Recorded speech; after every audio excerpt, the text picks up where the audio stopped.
It was December the 22nd, 1944. La Glaise, Belgium. SS Oberst Gruppenführer Seb Dietrich, commander of the 6th Panzer Army and Hitler's favorite general, stood over a map table. Outside, the Ardennes forest was freezing at minus 15 degrees Celsius. Inside, the mood was triumphant.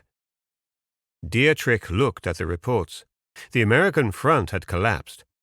2 regiments had surrendered.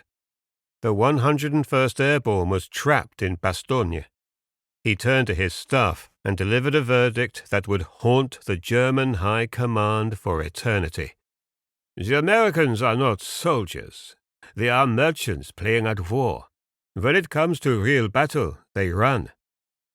To Dietrich, the U.S. Army was a joke. A disorganized mob of jazz-listening, gum-chewing conscripts who panicked at the first sight of a Tiger tank. He believed the war was already won. But 100 miles south, in a damp headquarters at Verdun, another general was looking at a map. General George S. Patton. Patton wasn't laughing. He wasn't running. He was making a promise that every other general in the room said was physically impossible. He promised to take 133,000 men and 15,000 vehicles, turn them 90 degrees in a blizzard, and attack the German flank in 48 hours. Dietrich was right about one thing. The Americans were merchants. But he forgot what merchants are good at: logistics. What happened in the next 4 days wasn't just a battle, it was a miracle of engineering and rage. Patton didn't just break the siege at Bastogne. He broke the back of the entire German army. This is the story of how the merchants destroyed the master race. To understand the panic, you have to understand the silence. December the 15th, 1944. The Ardennes Forest. The American military camp called this sector the Ghost Front. It was a quiet zone, a nursery for new divisions and a retirement home for broken ones. The logic was simple. The terrain was too rugged for tanks, the forests were too dense for armies, and the Germans were defeated.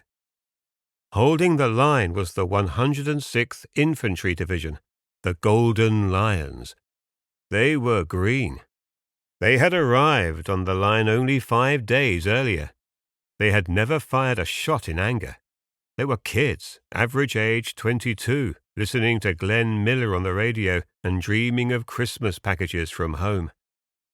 Across the valley, hidden in the freezing mist of the Schnee Eifel, something else was waiting. Operation Wacht am Rhein, Watch on the Rhine. Hitler had stripped the Eastern Front to build a sledgehammer in the west.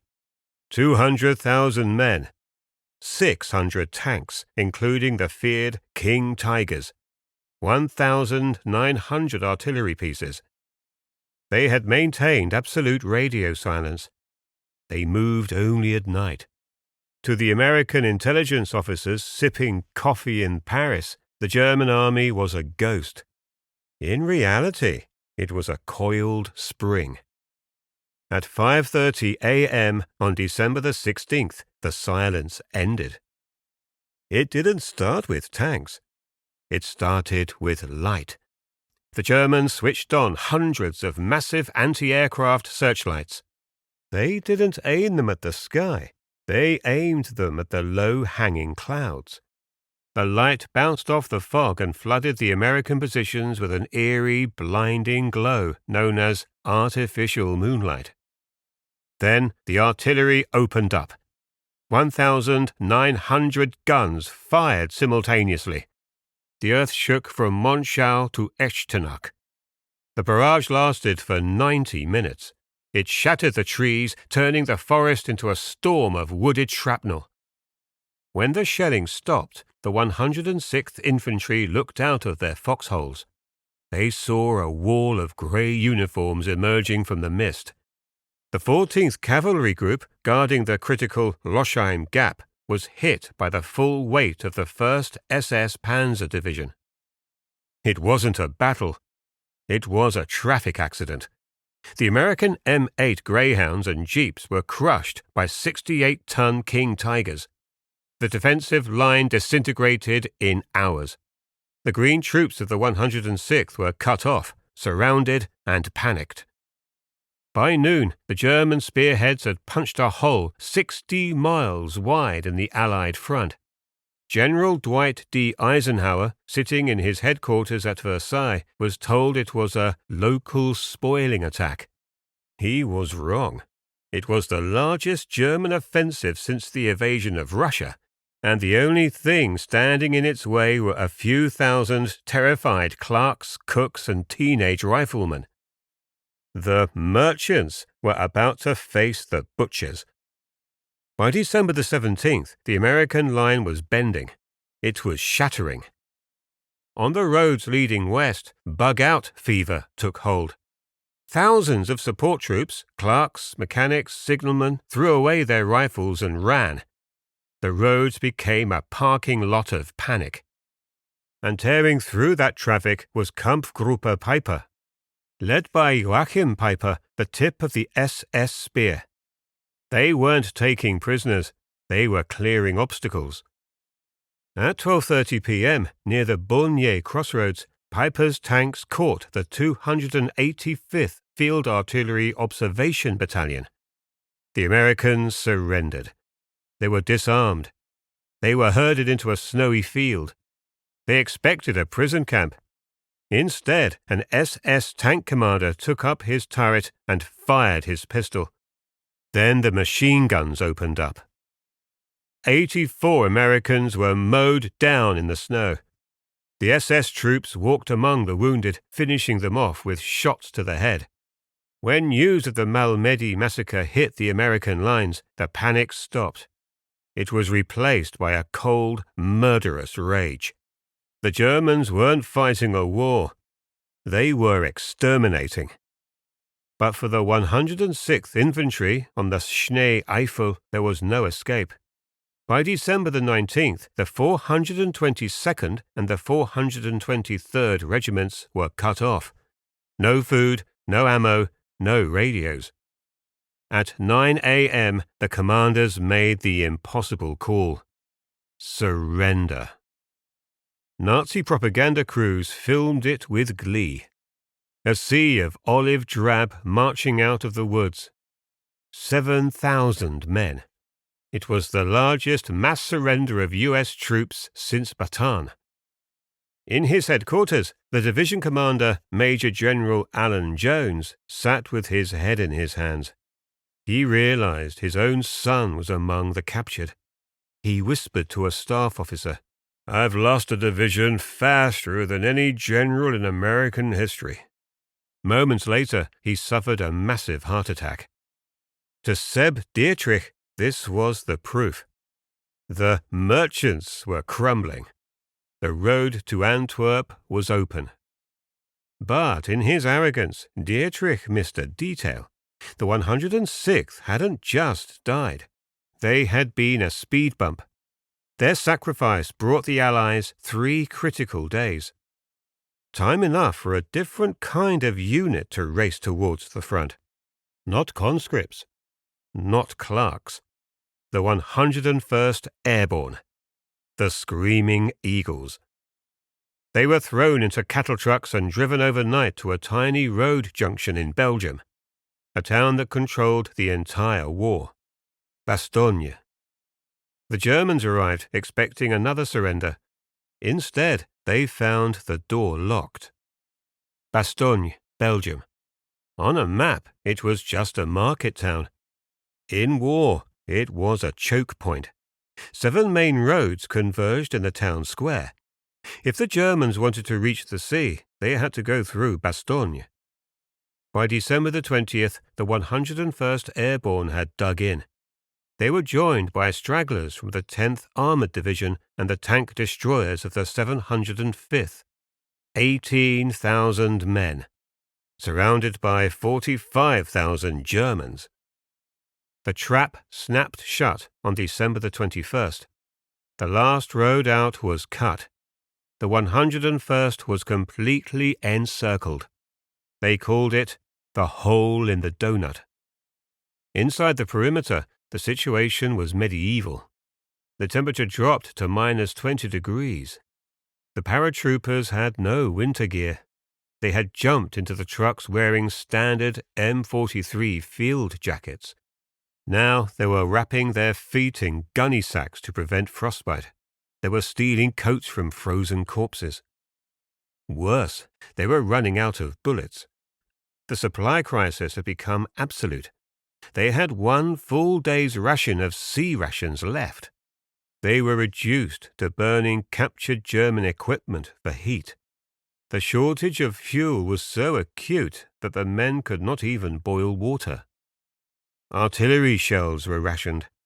10 rounds per gun per day. This meant the heavy guns could not fire defensively. They could only respond to a direct attack. Ammunition for the infantry was so scarce that officers ordered paratroopers to fire only 3 rounds at a time to conserve their dwindling reserves. The medics were out of morphine. They were using cognac to treat amputations. The fog was so thick that Allied supply planes couldn't fly. They were starving, freezing, and blind. To the German commander, General Heinrich von Luttwitz, the math was simple. The Americans were finished. It was time to be a gentleman. December the 22nd, 11:30 a.m.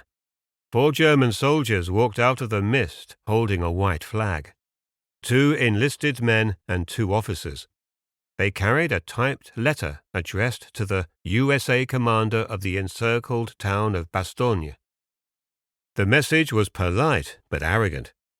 There is only one possibility to save the encircled USA troops from total annihilation. That is the honorable surrender of the encircled town. The firing of the German artillery will act as the signal. They gave the Americans 2 hours to decide.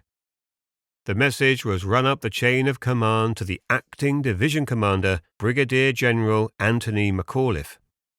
McAuliffe was asleep on a pile of debris. He was exhausted. His operations officer woke him up. "Sir, a German ultimatum." McAuliffe rubbed his eyes. "They want to surrender?" "No, sir. They want us to surrender." McAuliffe laughed. He looked at the paper and muttered, "Us surrender? Ah, nuts."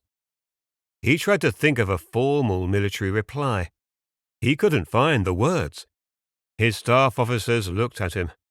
One, Lieutenant Colonel Harry Kinnard, said, "That first remark of yours was pretty hard to beat, General." McAuliffe nodded. He grabbed a typewriter. He typed 1 word. 4 letters. To the German commander, nuts. The American commander. The American officer, Colonel Joseph Harper, carried the note back to the German truce party. The German major read it. He looked confused. His English was good, but he didn't know American slang. "Is this negative?" the German asked. Colonel Harper leaned in. "If you don't understand what nuts means in plain English, it means go to hell." The German saluted and walked back into the mist. The bluff was over. The diplomacy was done. The 101st Airborne wasn't leaving. But 100 miles south, the only man who could actually save them was sitting in a warm room, making a promise that sounded like insanity. To understand the miracle that was coming, you had to go back 72 hours. December the 19th, 1944. A damp, freezing barracks in Verdun, France. General Dwight D. Eisenhower had called his commanders together. The room was filled with cigarette smoke and desperation. Omar Bradley was there. Jacob Devers was there. They were looking at the map of the bulge, and it looked like a disaster. Eisenhower turned to the man sitting at the end of the table, General George S. Patton. His Third Army was currently fighting in the Saar, 100 miles to the south. Eisenhower asked the question, "George, I want you to go to Luxembourg and take charge. When can you attack?" The other generals did the mental math. To attack the German flank meant disengaging an entire army from active combat. It meant turning 133,000 men and 15,000 vehicles 90 degrees to the north. It meant driving them over icy roads in a blizzard. A standard army needs a week to pivot. A fast army needs 4 days. Patton stood up. He lit a cigar. "I can attack on the morning of December the 22nd. The room was silent. 3 days. He was promising to move a city the size of Des Moines across a frozen mountain range in 72 hours. Eisenhower frowned. He thought Patton was grandstanding. "Don't be fatuous, George," Ike said. "I need a strong attack, not a piecemeal effort." Patton didn't blink. "I have 3 divisions ready to go. I can attack with 3 divisions in 72 hours. The British officers snickered. They thought he was lying. But Patton wasn't guessing. He was cheating.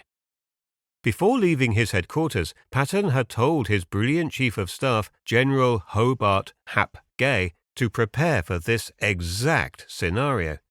He had established a code word system. While the other generals were debating strategy, Patton walked to a telephone in the hallway. He called his headquarters. He spoke one sentence. "Play ball."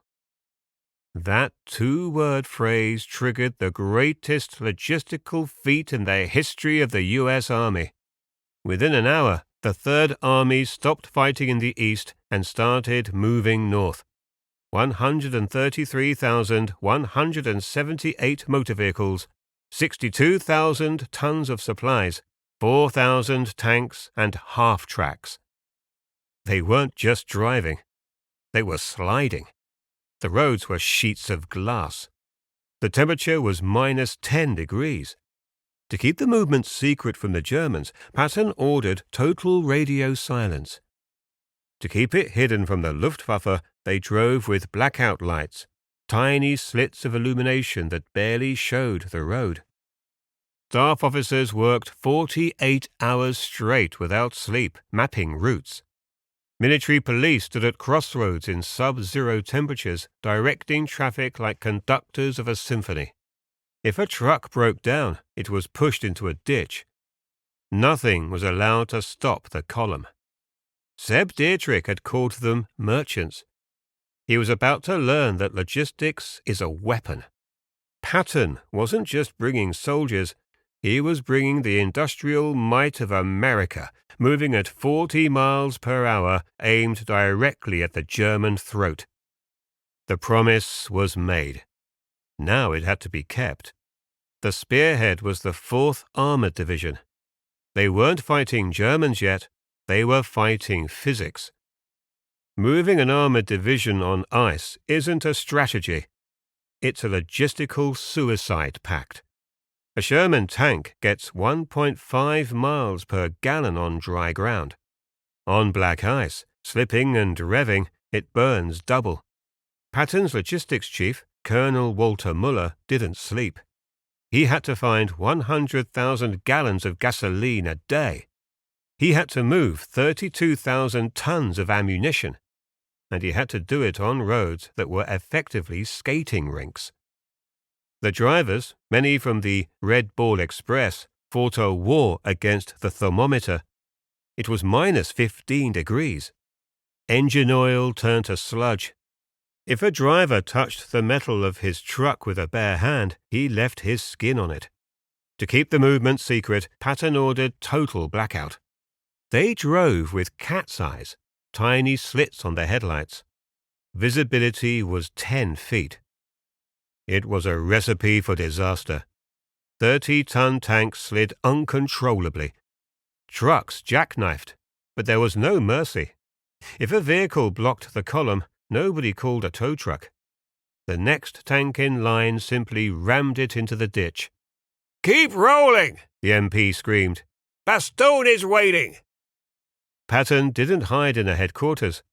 He stood at the busiest crossroads in an open jeep, face wrapped in a scarf, screaming at colonels, directing traffic like a policeman. He knew the math. Speed was their only armor. If they stopped, the 101st died.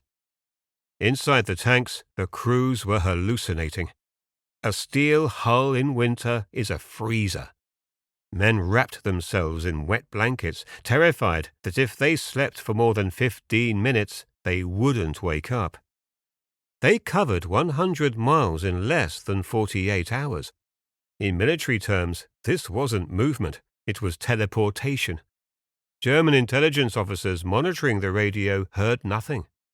They assumed Patton was still stuck in the Saar. They were tracking an army that wasn't there anymore. On the morning of December the 22nd, the miracle was complete. At 6 a.m., 3 American divisions, the 4th Armored, the 26th Infantry, and the 80th Infantry, lined up on the southern flank of the Bulge. They had arrived exactly to the minute that Patton promised. Seb Dietrich was still in his command post, laughing at the merchants. He thought his flank was empty. He was wrong. Patton didn't probe. He didn't send scouts. He unleashed a symphony of violence. Hundreds of artillery guns opened fire simultaneously. The merchants had arrived, and they brought the bill. December the 22nd, 6 a.m. The German radio nets exploded. Panic signals flooded Seb Dietrich's headquarters. Commanders from the 5th Parachute Division, guarding the southern flank, were screaming for reinforcements. They reported American tanks. Not a patrol, a flood. Dietrich looked at the map. It was impossible. His intelligence said the Americans were broken. He said they were 100 miles away. He was wrong. Patton's 4th Armored Division hit the German line like a freight train. The first collision happened at Martelange. American Shermans rolled out of the fog. They were met by German anti-tank guns and dug-in infantry. The fighting was brutal. At Chaumont, the Americans ran into the nightmare of every tanker, King Tigers. In a 1-to-1 fight, a Sherman is a tin can. A King Tiger is a fortress. The German 88mm guns tore through the American armor. Tanks exploded. Crews bailed out into the snow, burning. By tactical standards, the Germans won the skirmish. But by industrial standards, they were already dead. This is where the merchants showed their true power. When a German tank was hit, it was gone forever. Germany had no spares. They had no fuel to recover the wreck. When an American tank was hit, the crew jumped out, ran to the rear, and climbed into a brand new Sherman that had just arrived from the depot. Colonel Bruce Clark of the 4th Armored didn't stop for losses. He replaced 15 tanks in a single day. The Germans destroyed a battalion, and the next morning the battalion was back, fully equipped, and attacking again. Dietrich watched his flank crumble. He realized the Americans weren't fighting a war of maneuver. They were fighting a war of attrition. They were trading metal for ground, and they had infinite metal. The 5th Parachute Division broke. They ran. The road to Bastogne was opening, but the weather was still fighting for the Germans. The skies were grey. The snow was falling. The American air power, the one thing that could kill the Tigers without losing a tank, was grounded. Patton looked at the sky. He did something he rarely did. He ordered his chaplain to write a prayer. He didn't ask for forgiveness. He asked for clear skies. By December the 23rd, the situation had stabilized on the southern flank, but the siege of Bastogne remained a knife fight. The 4th Armored Division was stopped dead in the snow. The real enemy was not the German Panzer-Lehr Division. The enemy was the weather. Since the offensive began on December the 16th, a suffocating blanket of fog and cloud cover had settled over the Ardennes. The conditions were so poor that Allied air forces, the true logistical equalizer, were grounded. The German tanks were safe. They could move their fuel, their ammunition, and their reinforcements without fear of being spotted from above. Patton knew that without air power, the siege would break the 101st Airborne long before he could reach them. He needed a meteorological miracle. He didn't ask his staff for a report. He asked his chief chaplain, Father James Hugh O'Neill, for a prayer. Patton didn't ask for protection. He asked for efficiency. The general gave Father O'Neill a specific non-denominational prayer request. He ordered the chaplain to print 250,000 copies of the prayer card and distribute them to every soldier in the Third Army. The prayer was direct, bypassing the German artillery and focusing on the clouds. Sir, I have never been an unreasonable petitioner. I beg of you now, with all the earnestness of my soul, that you will send us fair weather, that we may crush the design of our enemies. Patton was a man who mixed high strategy with deep superstition. He believed in the efficacy of prayer, but he also believed in preparation. He paid Father O'Neill $45 to print the cards, then hung a specific message next to his weather report. G.S. Patton, Commander, 3rd Army, wants fair weather to the extent of making it a major weapon. On the morning of December the 23rd, the miracle arrived. The wind shifted. A cold front from the north pushed the fog and the heavy clouds out of the sky. The sun broke through, turning the landscape into a blinding expanse of white and blue. The German commanders thought nothing of it. Their war was on the ground. But at every air base in England and France, the moment the sky cleared, the ground crews went into a frenzy. The Allied air forces executed the largest sustained air campaign of the entire war. 5,000 sorties were launched over the next 5 days. The sky was not a battleground for the Luftwaffe. It was a clear shooting range for the Allies. The German ground units looked up and saw the P-47 Thunderbolts, the hammers from heaven. The P-47 was designed for one thing: killing targets on the ground. They carried 6 M3.5 caliber machine guns in each wing, capable of firing 800 rounds per minute. They carried high explosive rockets designed to penetrate tank armor. The German supply columns, previously safe, were instantly exposed. Fuel trucks exploded into pillars of black smoke. Ammunition convoys detonated in fiery chains. German tanks, immobile or low on gas, were sighted by aerial observers. They became easy targets for the P-47's devastating rocket attacks.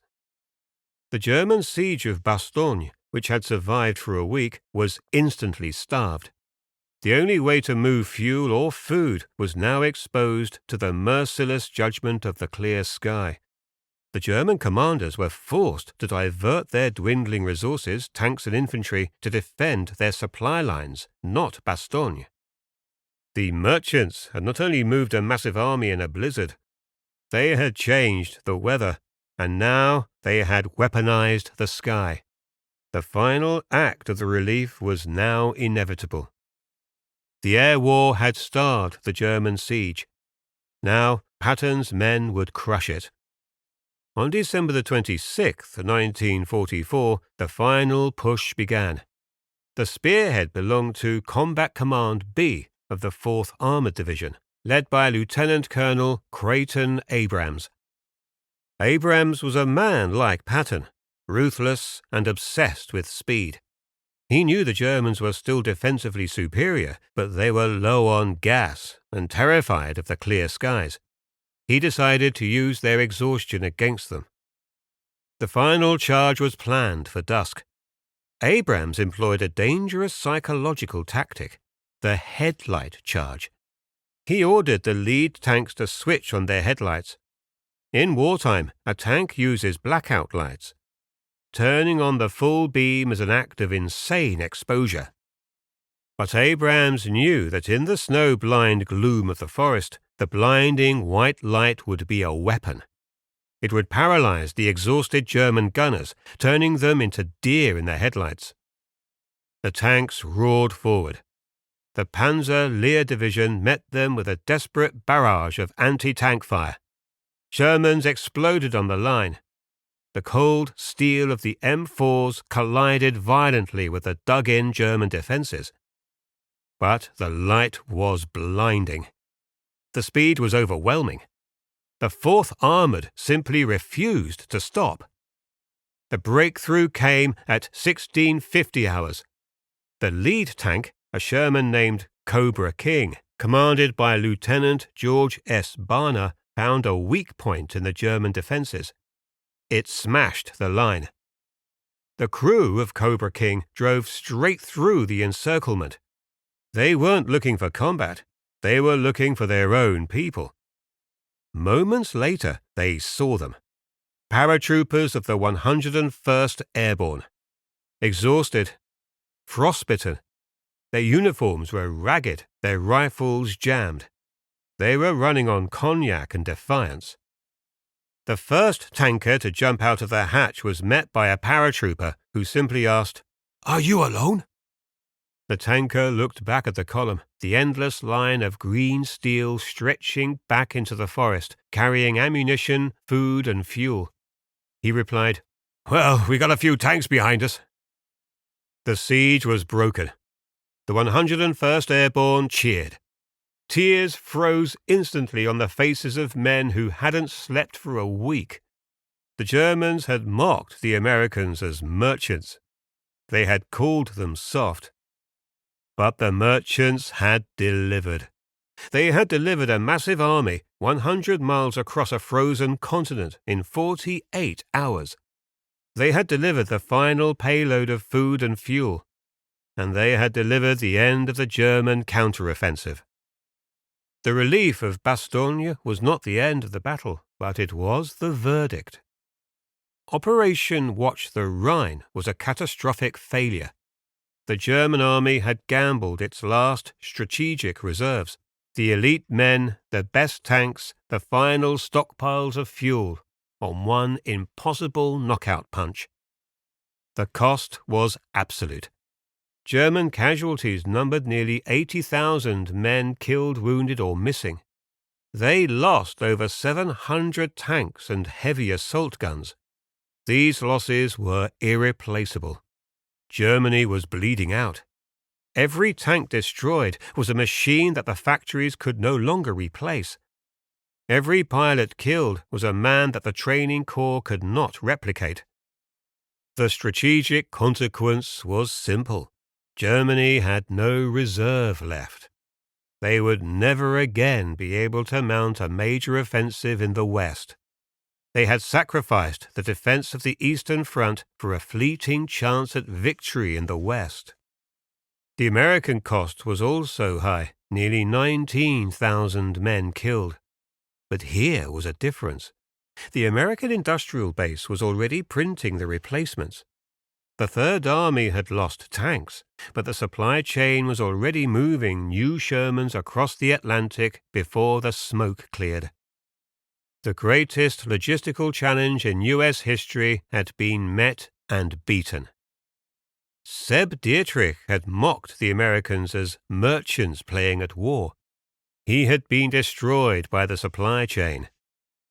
General Patton provided the final judgment. He did not claim victory over German generals. He claimed victory over the German machine. He famously stated, "I'm not fighting a battle. I'm fighting the logistical system of the German army, and mine is better." The Battle of the Bulge did not just save the 101st Airborne. It shortened the entire European war. It broke Hitler's will to resist and guaranteed that the remaining German resistance would be a slow, tactical bleed rather than a concerted, strategic fight. The merchants delivered, and the final bill was paid in king tigers and human lives the German High Command could not afford. If you found this forensic breakdown of courage and logistics compelling, please help us keep history alive by liking this video. Your support is the fuel that keeps this channel running. Subscribe for more untold stories of strategic brilliance and military might. Leave a comment below. What specific details surprised you the most about Patton's march? Thank you for watching. And thank you for demanding the whole story.